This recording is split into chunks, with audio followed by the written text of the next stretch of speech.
ఎక్కడ సూపర్వైజరు? నీకేం పని ఇక్కడ? వెళ్ళిపో. మీకంతేం పని?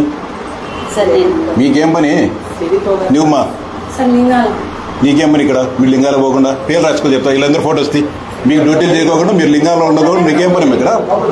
ఉండకోకుండా నువ్వు సెంటర్లో ఎక్కడ కొట్టేసి మీరు ఇక్కడికి వస్తారా? నువ్వు లింగాలు ఉండకోకుండా నీకు అటెండెన్స్ ఎవరేసారు? నీకు అక్కడ లింగాల్లో పోవాలి కదా నువ్వు. అంటే నీకేం పని? నీకేం పని? ఆమెకు మీరంతా రికమెండేషనా? యూనియనా? మీకంతేం పని? మీరు కూడా మీ పని చేసుకోపండి పోయి. మీ అందరికి ఇమ్మని చెప్తాం నోటీసులు మీకు. కానీ అమ్మ మీకేం సంబంధం? నువ్వు ఐసీడీఎస్ పీడీ కాదు. పీడీ గారు చెప్పింది మీ సిడిపి పోకు. మీ పని చేసుకోండి మీరు పోయి. మీకేం పని? నీకేం పని మా? మీ ఇద్దరు టీచర్లకు ఏం పని ఇక్కడ? ఇంత దరిద్రంగా మెయింటైన్ చేసేది. అటెండెన్స్ కానీ వేరా మీరు? ఎన్ని రోజులు అటెండెన్స్ చేయలే? ఏమో 12వ తేదీ ఇన్స్పెక్షన్ చేస్తుంది. ఇన్స్పెక్షన్ చేసి అటెండెన్స్ కానీ ఎందుకు వెళ్ళేదమ్మా నువ్వు? నువ్వు చెప్పినావు లేదా మాకు? ఏమో ఎందుకు వెళ్ళి నువ్వు 12వ తేదీ అంత బిజీగా ఉండవు? నువ్వు అటెండెన్స్ వేయలేని అంత బిజీగా ఉండవా? నువ్వు చెప్పు. అటెండెన్స్ కానీ వేయలేనంత బిజీగా ఉండవా? ఏం వేస్తారు మీరు? రోజు 10 మందికి వేస్తావు, 10 మందికి గుడ్లు అమ్ముకుంటావు, 10 మందికి సంబంధించిన మొత్తం అంతా అమ్ముకుంటావు. అంతే కదా నువ్వు చేసేది ఇక్కడ? అట్లా కాదా? నువ్వు ఎందుకు అటెండెన్స్? నువ్వు ఇది నీ నెగ్లిజెన్సే కాదా?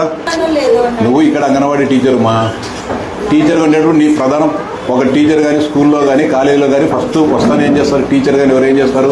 అటెండెన్స్ చేసుకుంటారు. నువ్వు అటెండెన్స్ వేయలే కదా? 12వ తేదీ నుంచి 22వ తేదీ వరకు అటెండెన్స్ కానీ వేయలే. అటెండెన్స్ సెంటర్ తెరుస్తానంట లేనట్ట? సెంటర్ తెరసలే నాకు తెలిసి. మీరు కూడా రాసుకున్నారు ఇన్ని ఏముంది రికార్డులు ఏముంది? వాళ్ళు ఇప్పుడు ఎవరు ఇద్దరు టీచర్లు వచ్చినారు కదా, సెంటర్లు ఎగరగొట్టి వచ్చినారు. ఎంతవరకు ఉన్నారు సెంటర్లలో? వాళ్ళు ఉండాలి కదా. వదిలి రావచ్చా? పిల్లలను వదిలేసి వాళ్ళిద్దరిగా నోటీసులు మొత్తం ఏమో నోటీసు. నువ్వు నోటీస్ తీసుకో, మీ సిడిపి పోతో.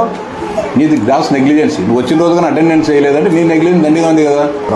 వీళ్ళకు మేము బళ్ళ ఎగరగొడతాము, అన్నం పెట్టము, బువ్వ పెట్టము, పాలేము, మజ్జిగేము, అటెండెన్స్ వేయము. మేము సెంటర్లో తెచ్చామంటే మాత్రం ఒప్పుకోం. గవర్నమెంట్ ఆ విషయంలో చాలా సీరియస్గా ఉంటుంది. నేను రెగ్యులర్గా అన్ని స్కూళ్ళు చూస్తాను. మీకు ఆల్రెడీ మీకు ఒక ఇండికేషన్ వచ్చి ఉండాలి. మీకు అన్ని స్కూళ్ళు మేము తిరుగుతాను చూస్తున్నారు. మీరు స్కూల్ హాస్టల్లో తిరుగుతాను. తిరిగేటప్పుడు మేము జాగ్రత్తగా ఉండాలని కానీ మీకు తెలియదా? చేస్తారమ్మా?